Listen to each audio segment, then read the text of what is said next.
Sí, gracias. Son Torcuato Teixeira de Pesca Galicia. Quería aproveitar a presencia do secretario xeral, tal como el se ofreceu, se hai algunha cuestión que poda dilucidar, algunha dúbida, algunha incertidume que se poda clarificar no día de hoxe, pois aproveitemos, non? Pregunta concreta e específica. Primeira pregunta, en relación ao programa operativo, vai haber cambios sustanciales en relación ás paralizacións definitivas e o seu réxime xurídico en relación en concreto ás posibilidades de pesca que teñan os buques que desguacen con cargo a fondos públicos? Segunda pregunta concreta tamén específica, por secretario. Plan de xestión do Cantábrico Noroeste, varias incertidumbres, fundamentalmente unha sentencia que está recorrida no Supremo, pero tamén incertidumbres de carácter político por si pode haber un cambio dentro do que é a xestión acordada en relación á flota do Cantábrico Noroeste. Pode haber cambios, sea pola vía xurídica, bueno, pola vía xurídica evidentemente incerto, dependemos dunha sentencia do Supremo. Pola vía política, pode haber cambios en relación ao sistema actual que temos para o Cantábrico Noroeste. A Javier Pereiro, pregunta concreta. Javier, non crees que tanto RMS como a obligación de desembarcar todas as capturas, máis que conceptos ou prioridades de carácter científico, o que son prioridades ou conceptos científicos que veñen máis que nada por presións de carácter político, é dicir, conceptos políticos disfrazados de científicos, en definitiva. A Edelmiro, pregunta concreta tamén. Non crees que, evidentemente, o que expuxeches é indubitable de que tes toda a razón do mundo, todos sabemos perfectamente, como digo eu sempre, cal é o diagnóstico, cal é a enfermidade do enfermo, pero non crees que, aparte de comisión, administracións, etc., o sector tamén debía mirarse a si mesmo e empezar a pensar que fallou por parte do sector? Non crees que por parte do sector, me refiro ao sector organizacións, fallou o tema político claramente e fallou tamén bastante, e creo que sigue fallando, o tema de traballar a opinión pública e tamén a opinión publicada? É unha pregunta de carácter xenérico tamén para os tres, moi concreta, sinceramente, é a sensación que eu teño, e tamén outros colegas cando falamos con eles, cada vez que nos miramos ao espello, vos lo digo claramente, nos vemos cada vez máis cara de enterradores. Temos en Coruña, en Pesca Galicia, 5 barcos de arrastre litoral presentados para desguace. Falas cos armadores que non se presentaron e están prácticamente nunha depresión total e absoluta. Pregunta, e clara, para os tres. Nos temos algo positivo en España, que nos derrotaron moitísimas veces. Hai un dito é que se nunca te derrotan non sabes como vencer. Como podemos vencer para que de unha vez por todas lle podamos dar seguridade ao sector e paremos esta sangría de barcos e de postos de traballo que se nos está indo a garete? Nada máis, gracias.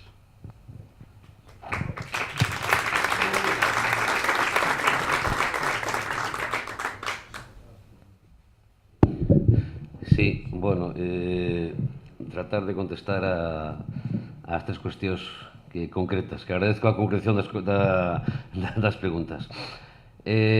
Programa operativo para a elección definitiva, creo que todos conocedes o novo borrador de Real Decreto no que establece unhas novas condicións para a apelación definitiva. A apelación definitiva, sabedes que eu dicía nesta presentación que o Fondo Europeo da Pesca era unha cousa e o Fondo Europeo Marítimo da Pesca é outra cousa. Entonces hai unha variación, unha diferenciación no sentido de calcular incluso os valores dos desguaces e calcular o que vai pasar cos dereitos. O borrador que está escrito dice que os dereitos se contarán aqueles que están a 1 de xaneiro do ano 2015. Iso que está escrito, estamos recibindo as alegacións de todos os administrados e obraremos en consecuencia. Pero a iniciativa que hai ahora mesmo encima da mesa é así. Os dereitos que a 1 de xaneiro de 2015 pasarían á administración e revertirían en todos os operadores dese segmento de flota. Iso que hai ahora mesmo encima da mesa. Plan de xestión Cantábrico Noroeste, é verdad, hai unhas sentencias judiciais para que establecen que a administración incumpliu un apartado que é a presentación do borrador de orden que regula o plan de xestión Cantábrico Noroeste ao Consello de Estado. Entonces, en ese caso, un tribunal dice que por ese incumplimiento a orden é nula. nós creemos que non é así, e de feito recurrimos esa orden, e o que estamos facendo ahora mesmo é elaborando unha nova orden co plan de xestión de Cantábrico Noroeste nas condicións similares ás que hai agora, simplemente que vamos a facer o que nos pide a esa sentencia, que pase polo Consello de Estado. Sabemos que máis ou menos os tempos serán os mesmos, e no caso de que o que sentencie despois os tribunais, pois se é que a orden está en vigor non pasaría nada, e se que a orden está en vigor, non estaría en vigor, pois xa teríamos outra orden en vigor. Esa é a nosa intención. Referente á carga de enterradores, bueno, eu sempre, a verdad que comentaba ao principio que eu teño vindo estas xornadas do ano 94. 94, pois eso fai 22 anos, claro, estamos na xornada número 22, exactamente, 22, 21 anos. E creo que os comentarios eran exactamente os mesmos. Parece que, sí, que igual estamos enterrando todos os anos, se está enterrando. Non, eu creo que non. Eu creo que o sector é un sector con, tamén o dicía a conselleira, un sector con futuro. É un sector que, bueno, que pode ser que en determinados segmentos de flota igual non pode haber tantos barcos como hai. Pode ser. Porque nós temos unhas condicións de pesca, unhas posibilidades de pesca que son as que temos. Claro que sería moi fácil, se nós, por exemplo, duplicamos as posibilidades de pesca, non sei como, eso alguna vez alguén me terá que explicar, se os duplicamos, pois bueno, pois igual podríamos ter máis flota. Eu creo que habría que pensar, Torcuato, en un problema que tamén ten difícil solución, pero é o problema de mellorar a comercialización dos desembarques que se fan. É verdad que quizá por razóns de idiosincrasia do propio sector pesqueiro, únicamente que se dedicou foi a pescar, simplemente a pescar, despois xa se encargarían outros de comercializar, ou xa se encargarían outros de influir, ou xa se encargarían xente de que esas necesidades de igual de lobby ante as administracións en Bruselas, etc., pois igual é unha cousa que non se fixo e que habría que facer. Eu non creo que estemos firmando a defunción de naide, sino máis ben todo o contrario.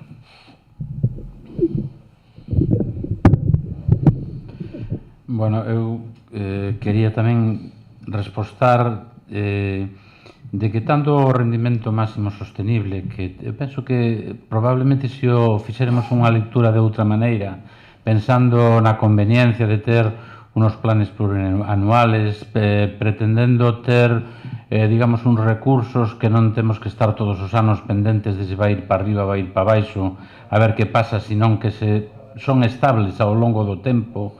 Eu penso que iso é algo que o propio sector tamén sempre tuvo esa aspiración en canto a non estar a sufrir cada ano a ver que o que diñen os ministros de pesca e a ver como nos afecta, etc. ¿no?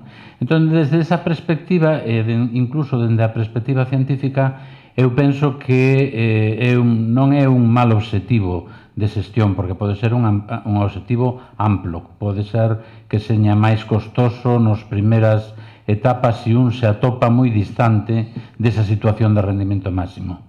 O que sí é certo, se pasamos ao tema, por exemplo, dos descartes, tamén parece lóxico non facer un mal aproveitamento dos recursos do mar. Tamén é certo que pode ser parte en consecuencia do mal funcionamento do sistema de taquecuotas.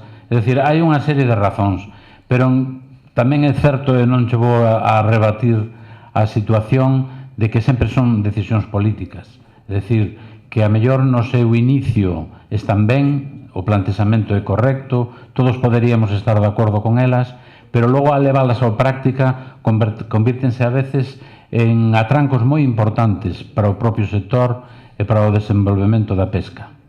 Polo tanto, eu penso que ten unha parte que sí que é positiva, penso que sí, pero que ás veces a aplicación e o desenvolvemento destas medidas non é o máis axeitado, polo menos para unha adaptación rápida a elas mesmas. Con respecto a esa situación un pouco negativa, no senso de que sempre nos derrotaron, pois penso que hai algunha batalla que non, pero poucas, a verdade. O que sí é certo é que o propio sector ten pasado situacións moi difíciles, é dicir, que a incorporación, sobre todo no sector pesqueiro, A Unión Europea foi realmente traumático e foi durísimo. E, sin embargo, saliuse, non?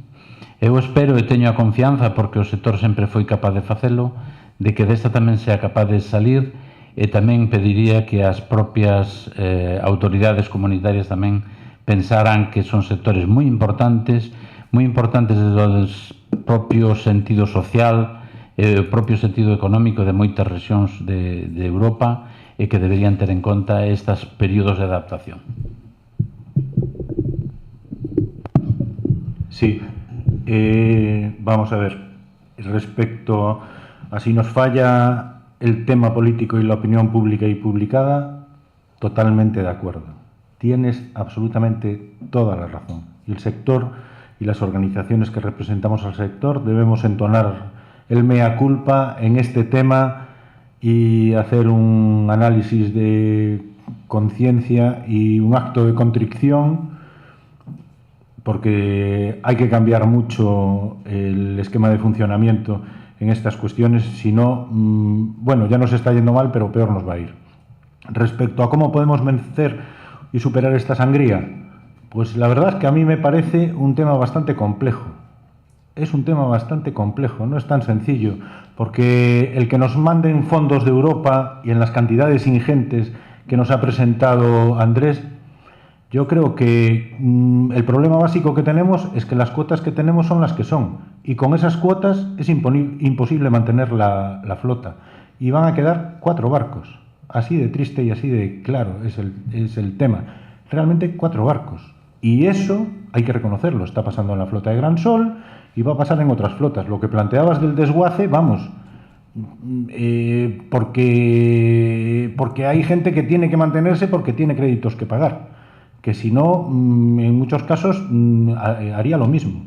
Y respecto a que lo que comentaba el secretario de que hace 22 años teníamos los mismos problemas, yo, bueno, no 22, llevo 27 años y 28 días en este tema.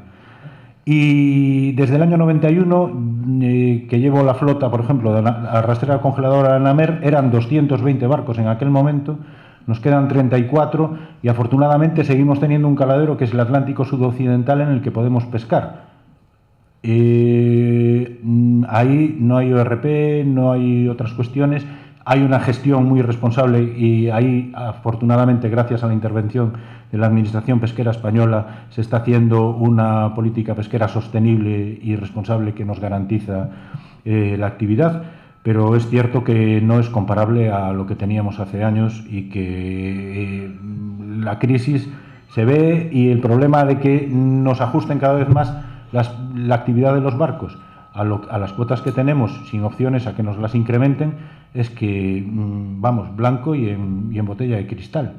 Mire usted, tiene esta cantidad, no va a aumentar, nos lo están diciendo. Ajuste la flota a sus posibilidades pesqueras. Lo tenía por aquí en algún punto, lo decía la administración comunitaria. No sé, yo creo que difícil lo tenemos. Va a ser la cuadratura del círculo. Algo se podrá hacer con esos fondos, pero las cuotas son las que son, las normas están ahí y es lo que hay. Eso era la parte de la ponencia que al principio decía que no quería poner.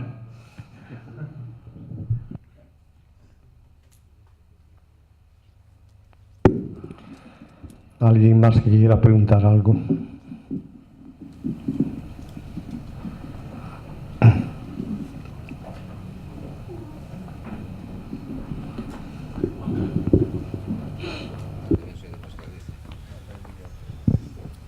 Hola, buenas tardes, soy Juan Carlos de Pesca Galicia. ¿Se oye bien? Un par de preguntas, una para el secretario en relación al plan de descartes. Se ve ahí en el diagrama un par de preguntas un poco concretas. El tema de que aquellas especies de tamaño inferior, comentabas de que se podrán estivar de forma conjunta en la bodega. No entendí muy bien en el sentido cual, en aquellas especies que sean de tamaño inferior conjuntamente, por ejemplo, merluza, rapio gallo, todas juntas, o si no, aquellas como la merluza se puede estivar con la misma merluza, que venga de tamaño legal. No sé cuál es el concepto que... ¿Puedes arrimar un poquito Sí, más sí. el teléfono a la boca? Sí. ¿Se me ha escuchado la consulta? Bien, esa es una primera pregunta. La segunda pregunta es sobre el tema de la posible elevación de la cuota pesquera en función de que ahora se va a calcular el tema taquicuotas, que a lo mejor, bueno, nuestro representante ahí del IEO podrá contestar también el tema de la elevación de la cuota, porque se va a calcular no solo en cuanto a los desembarques, sino que se va a tener en cuenta el posible descarte. Si se ha cuantificado las principales pesquerías que captura la flota, si se está cuantificando cuál puede ser ese posible incremento. Y otra consulta que quería realizar para Edelmiro es un poco cómo se te queda el cuerpo al saber que tú no puedes, digamos, con el tema de las aletas, un caso concreto, que tengas la obligación de traerlas pegadas, mientras que ves a las flotas chinas que siguen haciendo lo mismo y que son las que en principio estaba esa medida contra ellas, pero que al final, como siempre, sufrimos nosotros y los costes son bastante elevados en los desembarques, con costes creo que aproximados a los 6.000 euros por desembarque. Gracias.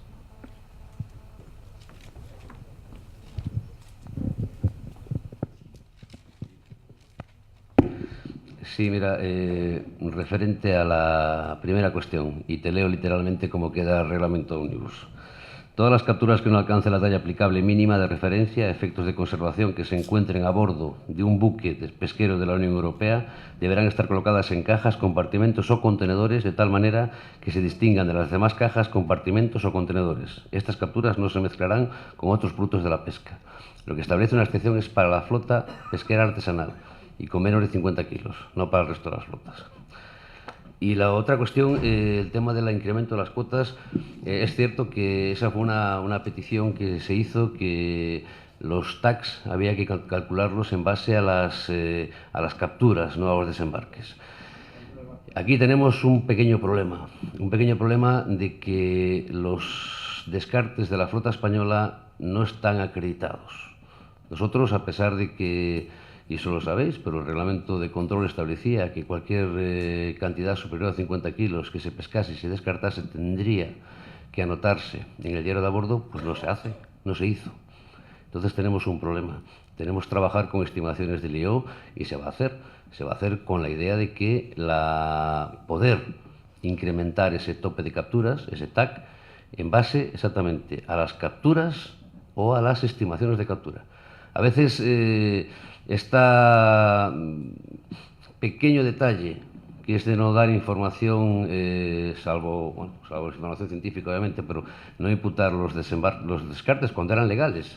Entonces, tuvimos una temporada muy importante, bueno, hasta ahora mismo, que los descartes eran legales, pero por no anotarse se nos va quizá a penalizar en el tema de los topes de posibles de desembarques. Pero bueno, lo que estamos haciendo es trabajando con el IEO para poder, viendo los informes del resto de los Estados miembros y los nuestras estimaciones, poder hacer ese incremento de TAC de cara al 2016 en adelante. Claro. Con respecto a eso, yo decir que por el momento y en todo lo que es el proceso de, digamos, de evaluación y diagnosis, no se hacen propuestas de aumentar eso. Lo que sí se hace es, cuando se dispone de información de los descartes, siempre es más aproximado realmente de lo que se está pescando, porque es lo que se desembarca más lo que se descarta, que coger solo, como ocurre en muchísimas pesquerías, que solo se puede trabajar con los datos de desembarco, porque no se tiene información. Pero no se hace realmente una propuesta incrementando los descartes. ¿Que cómo se me queda el cuerpo? Pues mira, afortunadamente no vemos cómo se desembarcan las aletas y no se desembarcan los cuerpos, porque esa flota además hace finning. Y no lo vemos porque el 90 y tantos % de la flota oriental palangrera hace transbordos en alta mar. Con lo cual, ojos que no ven, corazón que no siente, aunque lo sentimos. Las pocas veces que lo hacen o que lo hacen los mercantes en puertos como puertos de Cabo Verde o en otros puertos africanos, Enseguida los armadores nos llaman y dicen, es que aquí hay un barco que está desembarcando no sé cuántas toneladas de aleta y no hay ni 1 kilo de carcasas. Ya no decimos que no hagan el corte y conservación a bordo de las dos partes del tiburón, sino que es que la desfachatez es que no lo hacen. Si la norma se estableciese de forma igualitaria para todas las flotas a nivel internacional, yo creo que el sector sería capaz de entenderlo. Aunque nos costase mucho, y reconocemos que es un sacrificio económico y de actividad muy importante. Pero si se estableciese a nivel internacional para todos igual, lo admitiríamos y hasta yo creo que acabaríamos asumiéndolo. Pero viendo cómo se producen los procesos decisorios en las organizaciones regionales atuneras y cómo la Unión Europea, mejor dicho, la delegación comunitaria, la Comisión, presenta reunión anual tras reunión en la CTOI del Índico, en las 2 del Pacífico o en la ICAT, la dichosa propuesta, que es siempre la misma, cómo además es que no pone ni sangre ni interés en defenderla. Si la defendiese la 10ª parte de lo que defendió el establecerla en la Unión Europea, te digo yo que saldría. Pero como no pone nada de interés, el cuerpo se me queda con ganas de gritar violación, violación. Así de claro.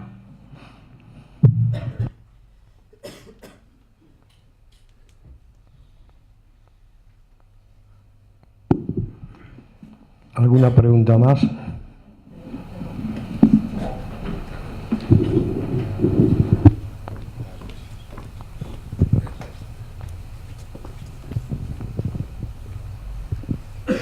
Boas tardes. A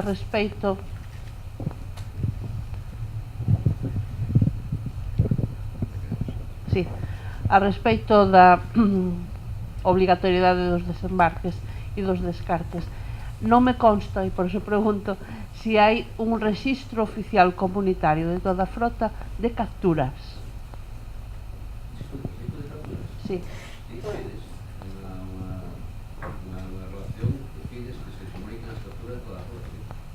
Non dos desembarcos. Perdón, de capturas. De capturas. Non, non hai, non. Ben, entón, aparte de que a nosa frota non teña registrados os descartes, fago a pregunta inversa: cales son as frotas comunitarias que si os tiñan registrados en rexistros fiáveis desde o punto de vista científico?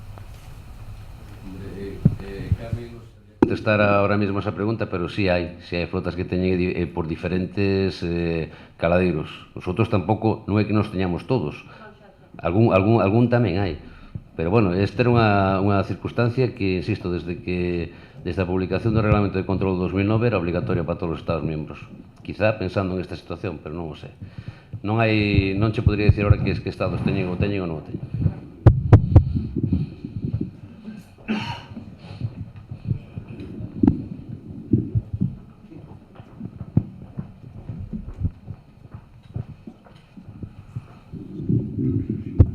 Sí, bueno, conectando en primer lugar con la última pregunta, lo cierto es que ICES, cuando hace sus informes para los diferentes stocks existentes, en algunos casos indica en qué casos existe un registro más o menos fiable, más o menos fiables, y para cada una de las flotas. En ese sentido, si le interesa alguna flota en particular, a lo mejor es un buen punto de partida mirar los informes de ICES, porque ellos disponen cuanto menos de una información agregada de las diferentes flotas, aunque no siempre es de una calidad adecuada. Y en este sentido yo quería preguntarle a Javier Pereiro un poco sobre la evolución del tipo de información que se está solicitando a la ciencia, porque me ha llamado la atención que su transparencia acababa en el año 2009, ¿no? Entonces yo pensaba, bueno, de hecho en el 2014 con el marco de rendimiento máximo sostenible hay un cambio bastante significativo, porque si el marco político es conseguir el rendimiento máximo sostenible, es el acuerdo que se ha llegado en todos los actores políticos existentes, también el marco de referencia científico, a mi entender, debería evolucionar y de alguna manera pasar de esos puntos de referencia que correspondían al marco anterior del principio de precaución a estos nuevos marcos de referencia políticos. Quería saber un poco su opinión sobre cuál es el estado de la situación y un poco el rol que va a tener el ICES en el futuro en este sentido. Si vamos a ver un cambio en los marcos de referencia para que se ajuste a la nueva política. Muchas gracias. Bueno, empezando un poco por el final, probablemente, dado que la Unión Europea, dentro del acuerdo que tiene con el ICES para asesorarlo en los temas que planteen, pues probablemente cambie sus requerimientos en algún momento determinado.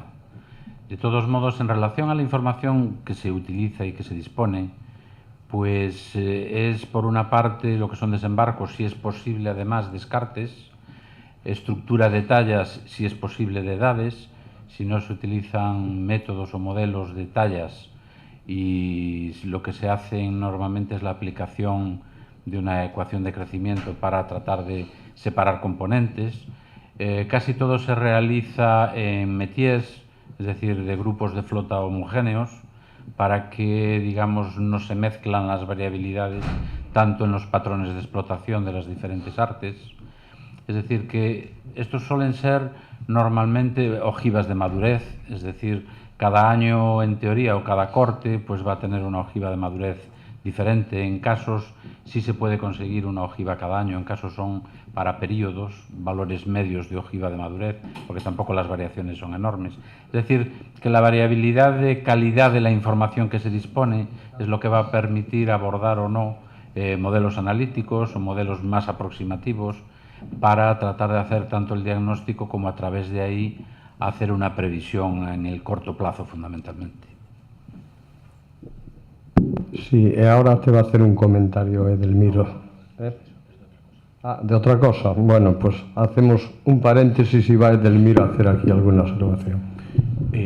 Vamos a ver. Antes se comentaba que Europa tenía mucho más en cuenta las cuestiones sociales y que el peso socioeconómico de los sectores tenía importancia. Todos sabemos cómo nació la Unión Europea, que era la Unión Europea, no, la Comisión Europea era la Europa en parte del carbón y del acero, y ese era un pilar fundamental para lo que era la cohesión comunitaria. Bueno, hay un artículo que yo les recomiendo que busquen en internet y lean, se titula Europa hunde su propio acero. Se publicó en el diario El País, en la sección de Economía, el 21 de febrero, y describe muy clarito cómo la ineficacia y la incapacidad de la Comisión Europea ha permitido hundir un sector, y además con muy pocas posibilidades de que salga de esa situación, porque realmente con la actual situación regulatoria es más caro el adaptar y el hacer producción económicamente rentable que lo que es el beneficio bruto de las empresas, con lo cual se ve que, bueno, que si son capaces de hundir un sector como el acero, pues yo creo que no va a haber mucha diferencia cambiándole la palabra acero y poniendo pesca, por lo menos en algunas de sus facetas.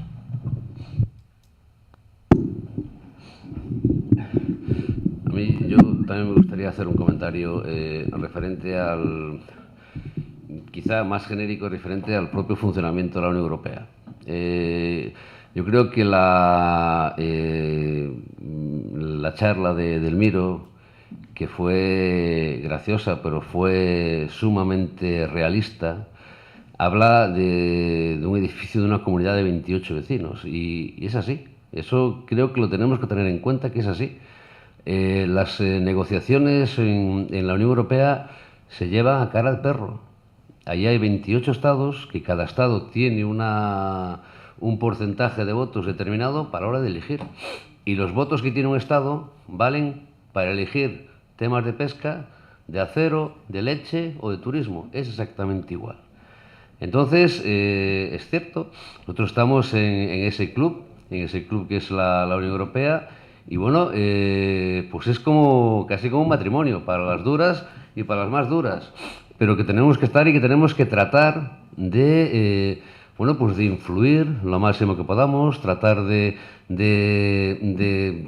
convencer a la gente que tiene que decidir, que normalmente, incluso en la propia Dirección General de Gemare de Pesca, pues parece que es verdad que parece que miran a España o nos miran como si fuéramos los malos de la película, cuando no lo somos, cuando quizá la DG Mare de casi más que otra cosa debería estar al servicio de lo que es la flota española. Con esto quiero decir que hay decisiones que a veces son difíciles de entender, pero son decisiones que una vez que se llevan a la votación en un Consejo de Ministros, porque aquí todos los documentos, reglamentos, al final se ven en este Consejo, se ven, se votan, se aprueban o se cierran. Y la verdad es que es sumamente complicado. Venimos de un periodo de una comisión, de una comisaria, la comisaria Damanaki, que tenía unas ideas muy claras de lo que había que hacer. Muy claras de lo que había que hacer y quizá yo no digo que no haya que atender, que no haya que escuchar, que no haya que ver lo que dice la opinión pública. Pero hay muchísimas cosas. Y yo creo que hoy se están hablando de dos ejemplos muy claros que no se pueden establecer desde un despacho en Bruselas. Y uno es cierto que es la política de desembarques, porque es muy compleja de poner en marcha. Yo, obviamente, nosotros, lo decía al principio, apoyamos que no haya descartes porque parece irrisorio que en el pleno siglo XXI pues estemos pescando un producto de buenísima calidad, unos bacalaos de buenísima calidad, finos, y tengamos que tirarlos al mar. Eso parece completamente ilógico, pero que tiene que haber un sistema para que aquel que quiere cumplir con la norma, aquel barco que quiere cumplir y no tener que tirar bacalaos o finos al mar, lo pueda hacer. Y lo puede hacer y hay que darle facilidades. Entonces, eso es lo que se habla de estas dificultades, que son también muy difíciles de implementar. El tema del 9%, que lo comentaba, es muy difícil de implementar. ¿Cómo se va a implementar? Si por barco, si por flota. ¿Qué pasa cuando un barco lo agota? ¿Tendrá que buscar la cuota, alquilarla, comprarla a otra flota? Claro que sí. Así, en principio, esa es la idea. Y después el ejemplo que también decía Edelmiro de las aletas de tiburón. Parece que una cosa que siempre en los informes que elaboró el propio sector, que habla de que el 7% de la producción mundial de aletas de tiburón, que es España y Portugal, son los únicos que cumplen la normativa de aletas, cuando el resto del 93% no la cumple, parece completamente ilógico. No quiero decir que porque todo el mundo no la cumpla, yo no la pueda cumplir, pero el sistema que teníamos hasta ahora, que era el sistema excepcional que te permitía desembarcar las aletas conforme a la carcasa, que era lo que hacía el 99% de la flota española y portuguesa, pues parece también matar moscas a cañonazos. Pero a veces estos reglamentos van al Consejo, la Comisión, tenemos que reconocer que tiene muchísimo poder dentro del Consejo, pues bueno, lo que hace es tratar de atraerse a algún país importante, sea Alemania, Francia, Reino Unido, y después hay otros países en la Unión Europea que, por norma, votan siempre lo que vota Reino Unido, o votan siempre lo que vota Alemania, o votan siempre lo que vota Francia. Entonces, eso es una complejidad añadida y que también se complica aún más cuando, después del Tratado de Lisboa, pues se mete lo que es la codecisión, que quiere decir que tienen que decidir conjuntamente el Consejo, que es el órgano de representante de gobierno de todos los países, y el Parlamento, que con todo el respeto del mundo, obviamente, porque son parlamentarios electos por todos nosotros, a veces las propuestas que hacen son completamente imposibles de poner en marcha. A mí me gustaría muchas veces que una propuesta que sale del Parlamento y bueno, pues aplícala tú en tu propio país, que es completamente imposible. Entonces es dificultoso. Sabemos que es... me pueden decir o podréis decir, bueno, claro, ¿y a mí qué me cuentas? Yo lo que quiero es poder pescar, que me dé mi cuota y ya está. Pero todo está enlazado y es una situación en la que tenemos que tratar de convivir y sacar el mejor partido posible. Porque también se comentaba antes de la posibilidad y la falta quizá de representatividad del propio sector a nivel de instituciones comunitarias. A veces cuando vas a cualquier acto al Parlamento Europeo, sobre todo en el Parlamento Europeo, siempre hay algún acto de alguna asociación pesquera del norte de Europa, que son muchísimo menos importantes que las nuestras. Entonces, bueno, yo creo que también sí, debemos de quejarnos. ¿Las administraciones lo podíamos hacer muchísimo mejor? Pues probablemente sí, pero que también todos que podamos asumir también un poquito de nuestro pequeño parte de culpa en esta historia. Que a veces es verdad que nos dedicamos a pescar y bueno, ya está. Y bueno, lo que está claro es que si una tarta tiene 12 porciones, pues se come una, se come dos. Cuando lleguemos a la 11 queda una sola. Cuando se come la última porción, pues se acabó la tarta.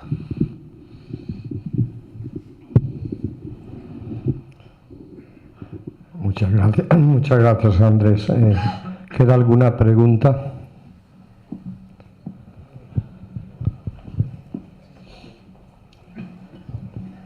Vale, mire, vamos a ver. Podríamos ir, unha para Andrés, podríamos ir ao arrastre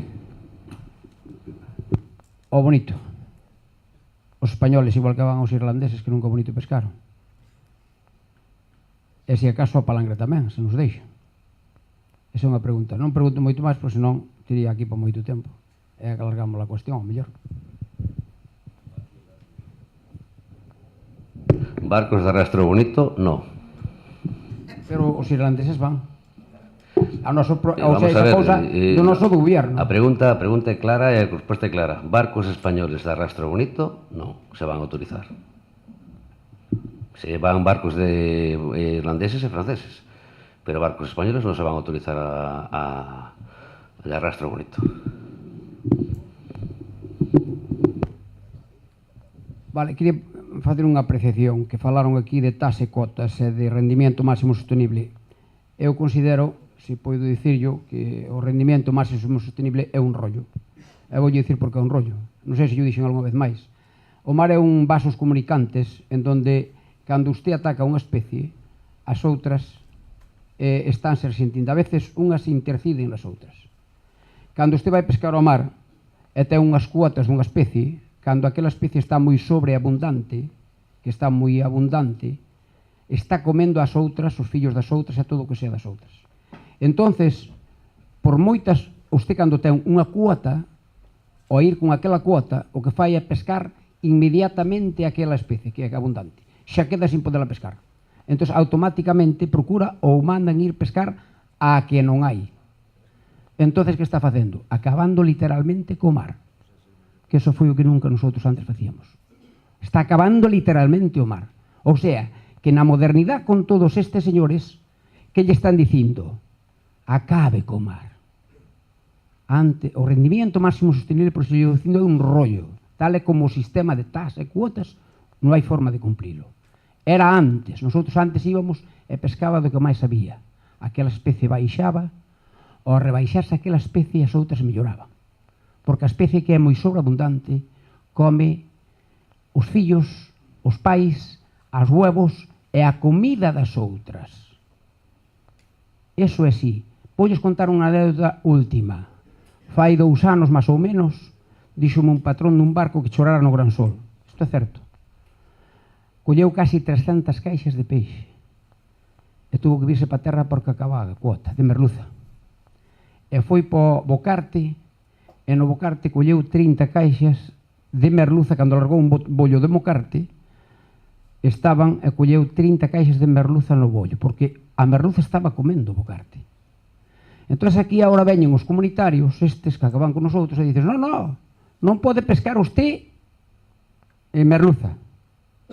Entón, claro, non che deixan pescar merluza, con o cual hai merluza a barrer e merluza como o Bocarte.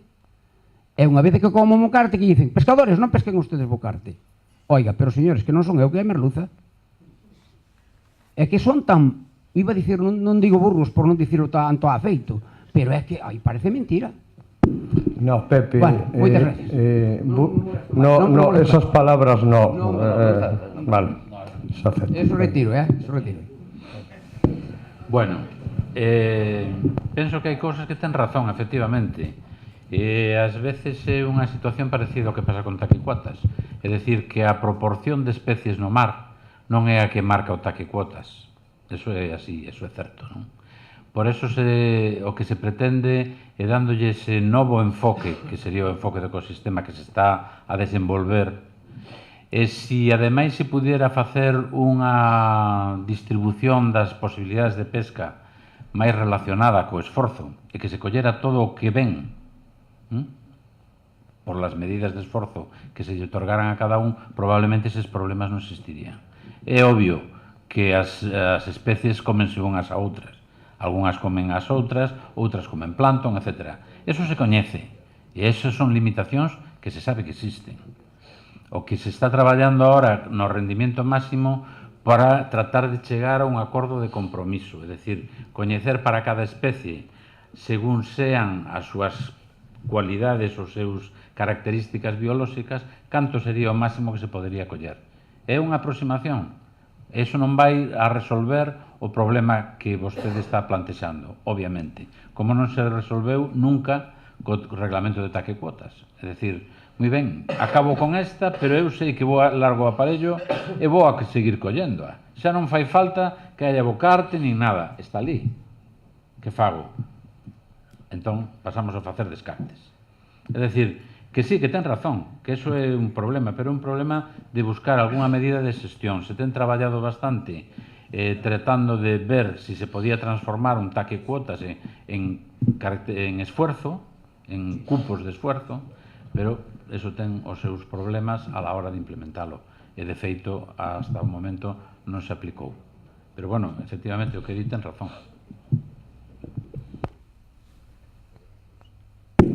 Bueno, habida cuenta a la hora que es, ¿queda alguna pregunta más o algo? No, bueno, pues paso a agradecer a la Fundación Expomar todo el montaje de estas ponencias, agradecer aquí a los tres ponentes también su asistencia y su buena exposición y, como no podía ser menos, a los más importantes, que son ustedes. Muchas gracias por asistir. Gracias.